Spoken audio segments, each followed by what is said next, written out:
Hello student, myself Miss Priya and I'm here with my class 8th video. The subject is geography and the chapter is chapter number 2, land, soil and water resources. So I have already updated the two videos from this chapter. The first video from land resources, the second video is of soil resources, and this is the last part of the land, soil and water resources. The last part is water resources. In our previous videos we have discussed about the land resources and soil resources, and I hope आपको वो videos ज़रूर clear हो गई होंगी. And still if someone is watching my video for the first time, please make sure to visit my previous videos, and for your comfortability मैंने description box में सारी details डाल रखी हैं. Okay, so what is water resources? As we already aware about that, what is the basic need of life and one of the most important renewable natural resources. हमें बहुत अच्छी तरीके से पता है कि जब हम जल संसाधन की बात करते हैं तो कहीं ना कहीं जो जल है वो हमारे जीवन का एक आधार है, बेसिक नीड है, रिक्वायरमेंट है, और कहीं ना कहीं रिन्यूएबल नेचुरल रिसोर्सेज में काउंट किया जाता है. अगर हम बात करते हैं इसकी फिजिकल टेक्सचर की, तो it is colourless, odourless and tasteless. मतलब पानी का कोई कलर नहीं होता है, उसकी कोई खुशबू नहीं होती है और उसका कोई स्वाद नहीं होता है. Okay, it is the only resource that is available in 3 different forms. अभी तक हमने बात किया था सॉइल और बात किया था हमने लैंड की. तो उसमें क्या था कि हमें एक ही फॉर्म में देखने को मिल रहा था, सॉलिड फॉर्म में, ठीक है, या फिर हमें थोड़ा सा अगर हम सॉइल की बात करते तो वो हमें ग्रेवल के फॉर्म में मिल जा रही थी, या लैंड की बात करते तो सॉलिड फॉर्म में. But water is the only resource, जल जो है एक ऐसा संसाधन जो तीनों फॉर्म में पाए जाते हैं, that is solid, liquid and gas. अगर हम बात करते हैं सॉलिड की, तो अगर हम पानी को बर्फ़ में कन्वर्ट कर देते हैं, या फिर अगर हम देखते हैं माउंटेन एरियाज़ में जो बर्फ़ जमी होती हैं तो वो सॉलिड फॉर्म में हो गया. हम बात करते हैं अगर लिक्विड फॉर्म की, तो ओशन, रिवर, लेक्स, ये जितनी भी चीज़ होती है जहाँ पे पानी जो होता है वो लिक्विड फॉर्म में होता है तो वो लिक्विड फॉर्म हो गया. And the third one is gases form, तो water vapour in the atmosphere, ये तो सबसे बड़ा एग्जाम्पल हो गया हमारे गैसेस फॉर्म का. So water is the only resource that is available in 3 forms. Okay, थोड़ी सी और इंटरेस्टिंग चीज़ हम देख लेते हैं. Water covers 71% of earth surface. क्या है, जो पानी है वो हमारी पृथ्वी पे कितना है, 71% प्रेजेंट है. मतलब 71% एरिया जो है वो पृथ्वी में क्या करता है, कवर अप करता है. सो डैट इज़ वाई कई टाइम ये क्वेश्चन पूछा भी जाता है कि ब्लू प्लैनेट हम किसे कहते हैं, तो ब्लू प्लैनेट किसे कहा जाता है, अर्थ को कहा जाता है. Why, because it's 71% of area is covered with water. Although अगर हम बात करते हैं 71% की, तो 2/3 of the total, but all of it not fit for human consumption. Although 71% present है, अर्थ सरफेस पे 71% पानी प्रेजेंट होता है, but it is not necessary कि वो सारा का सारी पानी जो है वो क्या है, हम उसको कंज्यूम कर सकते हैं. नो, ह्यूमन कंजप्शन के लिए वो फिट नहीं है. तो चलिए हम जानेंगे क्यों फिट नहीं है. अगर हम देखते हैं पानी की फ्रेश वाटर की बात करते हैं, तो फ्रेश वाटर जो होता है वो क्या होता है, it serve as a source for human and is provided by precipitation. अगर फ्रेश वाटर की अगर हम बात करते हैं तो वो ह्यूमन तक कैसे पहुंचता है, with the help of precipitation. और आपको ऑलरेडी पता ही है कि पानी का इस्तेमाल हम कई चीज़ों में करते हैं, for agriculture purposes, industrial purpose, domestic purpose, for ourselves. So there are so many uses of water. तो इसी संग क्या होता है कि अब हम ये जानेंगे कि फ्रेश वाटर डिस्ट्रीब्यूशन कहाँ कहाँ है और कैसे कैसे है. Okay, we know that 97.5% of water on the surface of the earth is salt water. जैसे 97.5% का जो पानी है वो क्या है, सॉल्ट है, नमकीन पानी है, and not fit for human use, और वो मानव जाति के लिए इतना अच्छा नहीं है, फिट नहीं है. Most of the little fresh water we have is frozen, और कुछ फ्रेश वाटर्स क्या है वो फ्रोजन फॉर्म में है, that is as ice sheets and mountain glaciers की फॉर्म में है. Okay, lakes, ponds, rivers and streams are the sources of fresh water. अगर हम फ्रेश वाटर की बात करते हैं, ताजे पानी की अगर हम बात करते हैं, तो कौन से सोर्सेज हैं उसके, लेक है, पॉन्ड है, रिवर है, स्ट्रीम्स है. Wetlands such as swamps and marshes also have fresh water. This water is salt free and account for less than 0.5% of the world water supply. So although we are saying that कि water available है, ठीक है, 97.5% जो है वो salt water है, but कुछ portion जो है हमें फ्रेश वाटर का भी मिलता है. बट क्या है कि जैसे भी हमने पढ़ा था कि सॉइल में या फिर लैंड एरिया जो है वो इवनली डिस्ट्रीब्यूटेड नहीं है. कुछ एरियाज ऐसे जो बहुत ही क्या है, अनफर्टाइल है, तो वहाँ पे हम खेती नहीं कर सकते. Same thing is happening with water also, कि वाटर जो वो इवनली डिस्ट्रीब्यूटेड नहीं है. पूरे एरिया में वो एक बराबर क्या है, डिस्ट्रीब्यूटेड नहीं है, जिसकी वजह से it's not necessary that every human being get benefited with the water और water resources. Okay, so what is not evenly distributed and neither can it be added or subtracted, but it remains in a constant motion, which I have already read about in water cycle. कि ना पानी को घटा सकते हैं ना पानी को बढ़ा सकते हैं, वो अपनी कांस्टेंट कंपोजिशन में होता है. और क्या है, जो हमने वाटर साइकिल में ऑलरेडी पढ़ा हुआ है, आपने अब तक क्लास 6, क्लास 7, क्लास 8 में पढ़ ही रहे हैं आप, और क्लास 7 तक क्लासेस में ऑलरेडी आप पढ़ चुके हैं वाटर साइकिल के बारे में. The water from ocean evaporates into air, then it falls as rain on land. तो क्या होता है कि जो वाटर होता है वो क्या होता है, इवेपोरेट होता है ना, जब वो भाप बन के वाष्पीकरण होता है जब उसका, तो वो क्या होता है, वो बारिश बन के हमारी ज़मीन पे दोबारा गिरता है. The amount of rainfall received in different parts of the world varies considerably. Some places receive heavy rainfall while others hardly get any. This is the reason why water supply also vary across the world. क्या होता है कि कहीं पे बहुत भारी मात्रा में बारिश होती है, कहीं पे बहुत कम मात्रा में बारिश होती है, तो उसकी वजह से क्या हो जाता है कि जो पानी की जो पहुंच है वो हर जगह इवनली नहीं है, एक बराबर नहीं है, कहीं पे ज़्यादा है, कहीं पे कम है, या कहीं पे बिल्कुल भी नहीं है. तो इसकी वजह से क्या होता है, जो हमारी डेली रिक्वायरमेंट है हमें तो ईजिली अवेलेबल हो जा रहा है, बट ऐसे बहुत से स्टेट्स, ऐसे बहुत से कंट्रीज है जहाँ पे पानी ईजिली अवेलेबल नहीं है. बात करते हैं यूजेस ऑफ वाटर की, तो बहुत से यूजेस हैं. हमारा है agriculture, hydro electricity, industrial uses. तो हम एग्रीकल्चर की बात करते हैं तो नियरली क्या होता है, 70% of water is used in agriculture. तकरीबन 70% पानी जो है वो क्या होता है, 70% जो पानी है वो आपका कहाँ है, कृषि विभाग में क्या होता है, उसका इस्तेमाल किया जाता है. एंड इसका सबसे बड़ा साइड इफ़ेक्ट क्या है, इसका सबसे बड़ा कहते हैं कि जो बैक पॉइंट है वो ये है कि जितनी तेज़ी से फार्मर्स उस पानी को इस्तेमाल करें, इतनी तेज़ी से वो पानी जो होता है वो रिप्लेनिश नहीं हो पाता है. तो कहीं ना कहीं की कंजप्शन ज़्यादा है पर प्रोडक्शन कम हो रहा है. और इसका इस्तेमाल किस लिए किया जाता है, इरिगेशन प्रोसेस के लिए, सिंचाई प्रोसेस के लिए इसका इस्तेमाल किया जाता है. हाइड्रो इलेक्ट्रिसिटी की बात करते हैं तो हाइड्रो इलेक्ट्रिसिटी वो इलेक्ट्रिसिटी होती है which is generated with the help of water. The electricity which get generated with the help of water is known as hydro electricity. कई तरह के प्लांट्स लगाए जाते हैं, कई तरह के प्रोजेक्ट्स लॉन्च किए जाते हैं in India and other countries also, जैसे कि कंस्ट्रक्शन ऑफ डैम वगैरह, बांध वगैरह बनाए जाते हैं. बट इसके भी संग एक इशू क्या है कि कहीं ना कहीं हम उसमें क्या कर रहे हैं कि वहाँ की मिट्टी को भी डिग्रेड कर रहे हैं.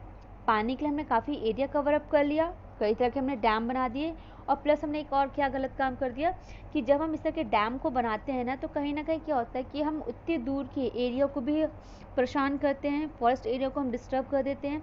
वहाँ से एनिमल्स तो डिस्टर्ब होते हैं, प्लस अगल बगल के जो रहवैया हैं, जो वहाँ के निवासी हैं, जिनकी ज़िंदगी ही जंगल पे चलती है, उनकी ज़िंदगी भी अस्त व्यस्त हो जा रही है. And when we are talking about industrial, तो इंडस्ट्रियल यूज़ होते हैं आपके, जैसे कि the use of water by industry varies with the level of development. जितनी बड़ी इंडस्ट्रीज उतना ज़्यादा पानी का यूज़.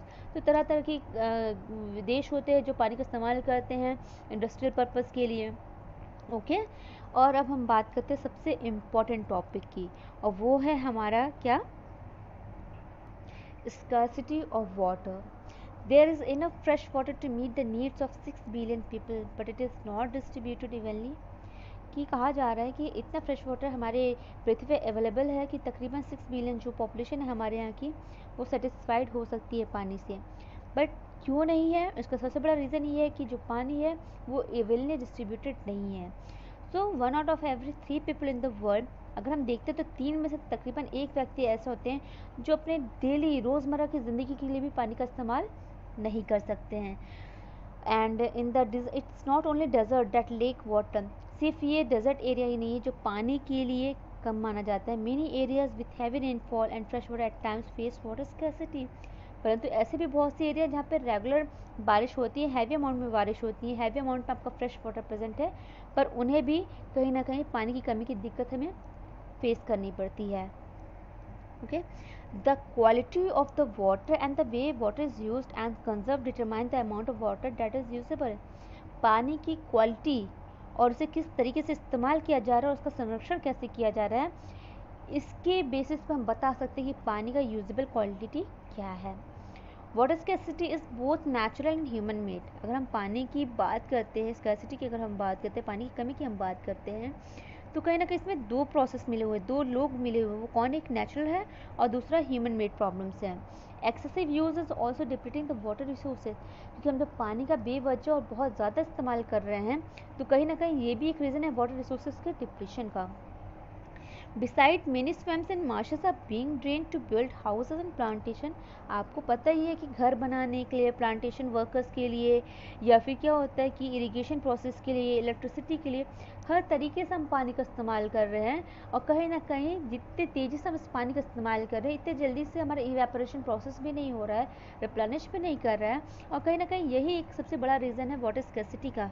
अगर इसके एडिशन में अगर हम ज्वाइन करते हैं तो water bodies are constantly being polluted by domestic sewage, organic waste, plant nutrients, toxic chemicals, sediments, heat, oil and radioactive substances that flow into them. अच्छा, क्या हुआ, हमने अपने कचरे को उठाया, नाली के पास फेंक दिया, कुछ लोग नदी के पास फेंक देते हैं, नदी में गंदे कपड़े फेंक दे रहे हैं, कचरे फेंक दे रहे हैं, बीच एरियाज़ में जा रहे हैं, वहाँ पे गंदगी कर दे रहे हैं। तो ये सब क्या है, कहीं ना कहीं हम वाटर बॉडीज़ को गंदे ही तो कर रहे हैं, पानी को पॉल्यूट ही तो कर रहे हैं। तो कहीं ना कहीं ह्यूमन बीइंग भी इसका एक बहुत बड़ा रीज़न है पानी को पॉल्यूट करने के लिए।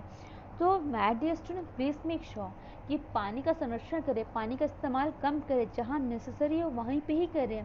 ऐसा नहीं कि हमें बिना पानी के हमारा काम नहीं हो सकता है, बट उतना ही इस्तेमाल करें जितनी हमें रिक्वायरमेंट है। और कोशिश करें कि जो घर के कचरे हैं या फिर जो ऑर्गेनिक वेस्ट हैं वो क्या हो, हम उन कचरों को पानी में ना फेंकें। अब हमने बात किया था स्कैर्सिटी ऑफ वाटर का, हमारा नेक्स्ट टॉपिक है वाटर कंजर्वेशन। वाटर कंजर्वेशन मतलब पानी का संरक्षण। फ्रेश वाटर स्कैर्सिटी में be a big crisis in future. हमें पता है कि आने वाले भविष्य में जो फ्रेश वाटर की जो कमी है वो कहीं ना कहीं हमें फेस करनी पड़ सकती है और एक बहुत बड़ा इशू होने वाला है।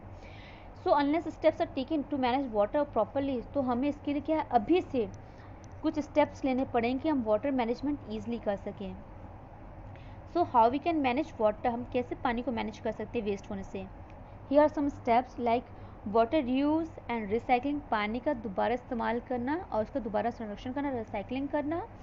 वो कैसे हो सकता है, जैसे आपका रेन वाटर, बारिश हो रही है, आपने बारिश के पानी को स्टोर कर लिया, हम उसको रीयूज़ कर सकते हैं, या फिर थोड़ा गंदा पानी से उसको रिसाइकिल करके हम उसका दोबारा इस्तेमाल कर सकते हैं। ओके, सी वाटर डिसैलिनेशन, जो समुद्र का जो पानी है उसमें से उसका खारापन दूर करना। Protection of wetlands, river cleaning, नदियों को साफ रख के उनकी वाटर क्वालिटी को हम और इन्हांस कर सकते हैं।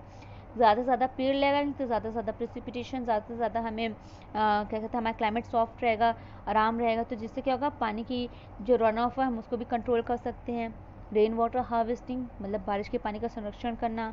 इंकरेजिंग बेटर इरिगेशन प्रैक्टिसेस, मतलब जो सिंचाई की जो प्रोसेस हैं उनकी जो मेथड्स उनको और भी हाईटेक करना ताकि पानी की वेस्टेज ना हो सके।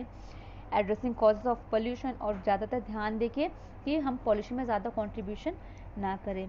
तो ये कुछ ऐसे तरीके हैं जिनसे हम क्या कर सकते हैं, पानी का संरक्षण कर सकते हैं। और कुछ चीज़ें हैं जिनका हम घर में इस्तेमाल कर सकते हैं, कुछ स्टेप्स जिनको हम यूज़ कर सकते हैं पानी को बचाने के लिए। वो क्या है, turn off the tap while brushing your teeth. ठीक है ना, जैसे हम ब्रश करें तो ये नहीं कि हमने अपने सिंक का पानी ऑन करके, टैप का पानी ऑन करके रखा है, पानी बह रहा है और हम ब्रश करने में बिजी हैं। रिड्यूस योर बाथिंग टाइम, नहाने में कम थोड़ा टाइम लें, ये नहीं कि पानी बह रहा है बाल्टी से और हम नहाने में बिजी हैं और पानी वैसे बह रहा है, तो कहीं ना कहीं हम इस तरह से भी पानी वेस्ट कर रहे हैं।